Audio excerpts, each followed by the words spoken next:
Hey everyone, and welcome back for another deep dive. Yeah. Today we're tackling a topic that's kind of blown people's minds for like forever. Yeah. Time travel. Yeah. And get this, we're not just messing around with like theories and stuff.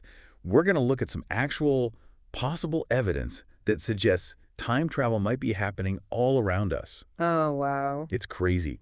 We've got ancient texts, mysterious artifacts, weird pictures, and even like internet stories about people who say they're time travelers. I mean, it's wild. It really is a wild mix of sources. But here's the thing. The idea of time travel isn't just like something out of science fiction, you know? Right. It's actually got some roots in real science, especially in Einstein's theory of relativity. Exactly. That's a big one. Einstein's theory, and like it's been proven over and over again, tells us that time isn't just some fixed thing. It's relative. Right. Meaning like it can be affected by things like speed and gravity. One mind-blowing thing that comes from this is time dilation. Time dilation. Basically, it means that time actually moves slower for things that are moving super fast compared to something that's not moving. It's been proven with like astronauts and those super accurate atomic clocks. Yeah, that's right. So in a way, we already know that time isn't like this rigid thing we think it is. It's incredible. It's like something out of a sci-fi movie, but it's like real science. Totally. And that brings us to this idea of wormholes. Those like theoretical tunnels that go through space-time, you know? Like shortcuts, maybe even for time travel. Yeah. Wormholes are still like in the realm of theoretical physics, but they haven't been completely ruled out. Okay, interesting. They come up in Einstein's field equations, the ones that describe how gravity works. Oh. So even though we haven't actually seen one, directly, Right. the math suggests they could be real, which opens up a theoretical path for time travel. So let's get into this so-called evidence for time travel. One of the most interesting categories is something called out-of-place artifacts, or O-parts as they're sometimes called. These are basically objects that archaeologists find that seem way too advanced for the time period they were supposedly made in. Yeah, the idea is that these O-parts might have been brought to the past by time travelers. Whoa. Maybe they accidentally dropped them or something. It's a pretty captivating thought. For example, there are the Vimanas, described in this ancient Indian text called the Mahabharata. These flying machines, described thousands of years ago, sound a lot like modern aircraft. Oh, wow. There are even descriptions of weapons that sound like nuclear explosions. It really makes you wonder where those ideas came from. While those descriptions are fascinating, it's important to remember that ancient texts often mix mythology with history. It's hard to know how accurate the descriptions really are. Okay. But the Mahabharata isn't the only source of these strange artifacts. Oh, yeah, that's right. There's the Antikythera mechanism. Yeah. It was found in an ancient Greek shipwreck. And it's basically this crazy, complex analog computer. It's so advanced for its time. It's unbelievable. It's left historians totally baffled. Some people think it could even be evidence of time travelers bringing advanced tech to the past, maybe even supporting the multiverse theory, where parallel timelines interact. That's a fascinating thought. And then there's the story of the Swiss watch found in a 400-year-old sealed Chinese tomb. Oh, yeah, I remember hearing about that. Yeah. Swiss watch. But Switzerland as a country didn't even exist 400 years ago. Right. It's a real head-scratcher. How did a watch engraved with Swiss end up in a sealed tomb from that era? Now let's move on from ancient artifacts to a really weird story from the 20th century. The story of the man from Tord. Oh, yeah. Picture this. It's 1954 at Tokyo Airport. A man arrives with a passport from a country called Tord. Problem is, no one's ever heard of Tord. And it's not on any map. It gets even weirder. His passport had stamps from a bunch of countries, like he'd been traveling a lot. Oh, wow. But the country he said he was from just didn't exist. He even had money from different European countries. It's a story that's really captivated people for decades. Yeah, it is. And here's the crazy part. After being kept overnight in a secure hotel room, the guy, along with all his stuff, just vanished. Poof. Gone. Some people think he maybe slipped through some kind of crack in reality. A traveler from a parallel universe. While it's a really interesting story, it's important to be a little skeptical. There's not always a lot of solid evidence in these stories. Okay, I get that. And details can get messed up over time, but it's still a fun one to think about. Right, it is. And speaking of unexplained things, there's that famous time-traveling hipster photo. Right. This photo was taken in 1941 at the reopening of the South Fork Bridge in Canada. I've seen that one. It shows a crowd of people all dressed in like typical 1940s clothes. Yeah. But there's this one guy who just stands out. Yeah. He's wearing what looks like a modern hoodie, sunglasses, and a graphic t-shirt. styles that weren't really around in the I 1940s. said not. He's become known as the time-traveling hipster.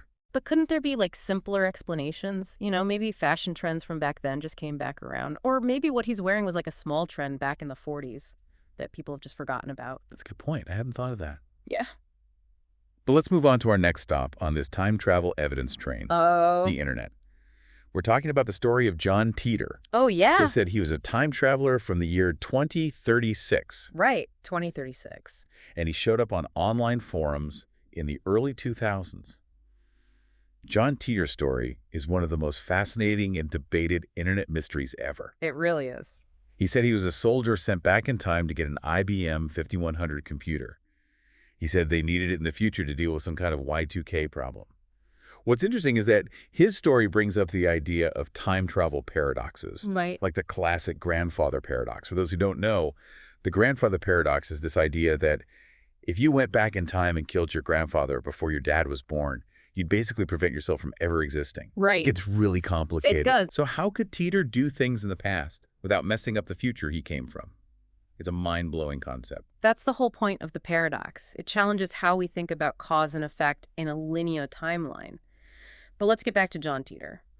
Right, Teeter made a bunch of predictions about the future. Some of them seemed really accurate, at least back then. He talked about growing political divisions in the U.S., worries about nuclear war, and even hinted at problems with the environment.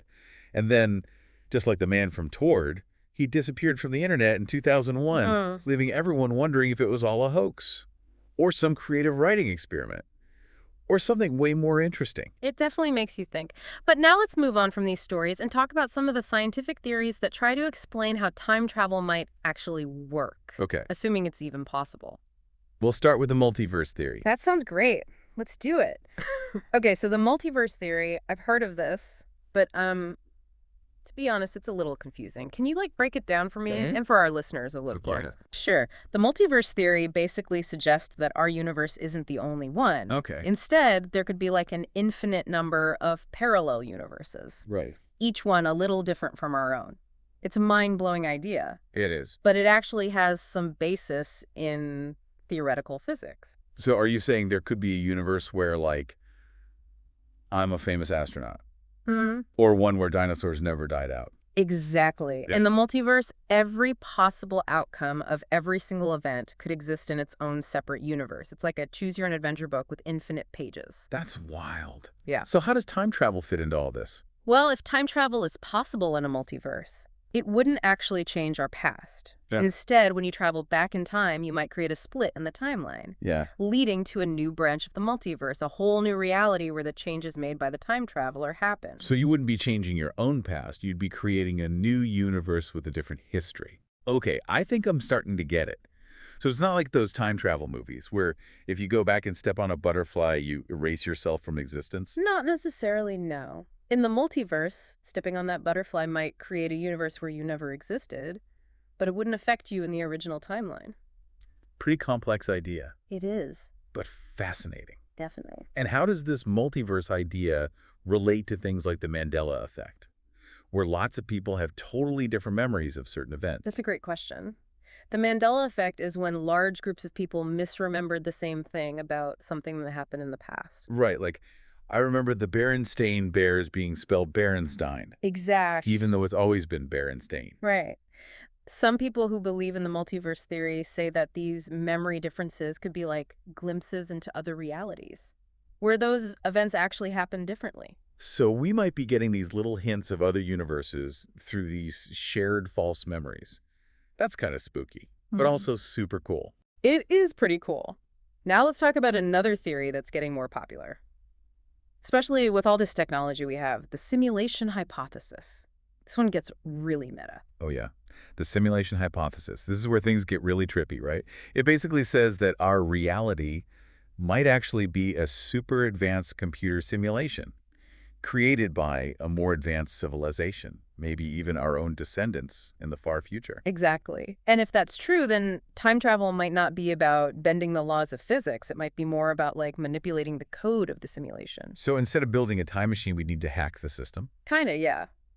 If reality is just a computer program, time travel could be as simple as finding the right commands to change the flow of time within the simulation.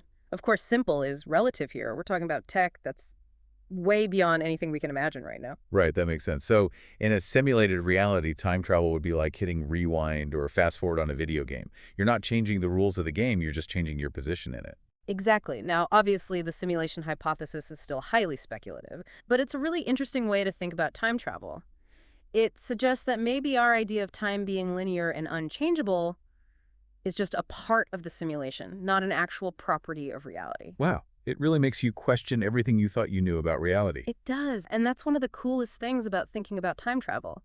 It forces us to think beyond what we currently understand and to consider things that might seem impossible at first. I totally agree. So we've explored some pretty convincing evidence, from ancient artifacts to mysterious travelers and strange photos. And we've talked about these mind-bending theories of the multiverse and the simulation hypothesis. But where does all this leave us? What's the takeaway? Well, I think the most important thing to remember is that even though time travel is mostly still science fiction, it's not completely separate from real science. Einstein's theory of relativity gave us the foundation for understanding time as a flexible dimension. And things like time dilation and wormholes, while still theoretical, come from real scientific research. Right. So even though we don't have absolute proof of time travel yet, the possibility isn't totally crazy. And the evidence, or at least the stories we've discussed, definitely open up some interesting possibilities and make us question what we think we know about time and reality. Exactly. What's so cool about this topic is that it makes us think beyond what we currently know. It makes us consider the idea that what we think is impossible might just be something we don't understand yet. I love that. And here's a final thought to think about as we wrap up this deep dive into the mysteries of time travel. So we've been talking about the idea that maybe people from the future are visiting us now. Yeah. Leaving behind those weird artifacts showing up in random places, Yeah. or even like putting cryptic messages on the internet. But what if we're looking at this all wrong? What if we're the ones being watched by time travelers from the future? Oh, wow. Like, what if someday humans actually figure out time travel and decide to come back and look at us, studying our history, our texts too, and maybe even trying to learn from our mistakes? That's a really interesting thought. It is, right? It's like suddenly we're not just looking for time travelers. We're the ones being studied. Makes you wonder what those future historians would think of our world and the choices we're making. It really does, and it shows how connected time is, how what we do today can affect the future, maybe even shape the civilizations that might look back at us someday. It's a pretty humbling thought. It reminds us that we're not just living in the present, we're creating the future. Yeah. So is time travel real, or is it just something we made up? I guess for now the answer is still a mystery. But that's what makes it so cool, right? The unknown is what makes us want to explore and learn. It pushes us to ask questions and try to find answers, and to never stop being curious about the universe and our place in it. Well said. So as we wrap up this deep dive into time travel, we want you to keep thinking about the evidence, the theories, and what it all means. Maybe we are alone in this vast timeline, or maybe we're part of something much bigger, a cosmic tapestry woven with threads of time that connect everything past, present, and future. Keep those minds open, keep asking questions, and keep exploring. And who knows, maybe someday we'll be the ones traveling through time, leaving behind our own confusing clues for future generations to figure out. Thanks for joining us on this awesome journey.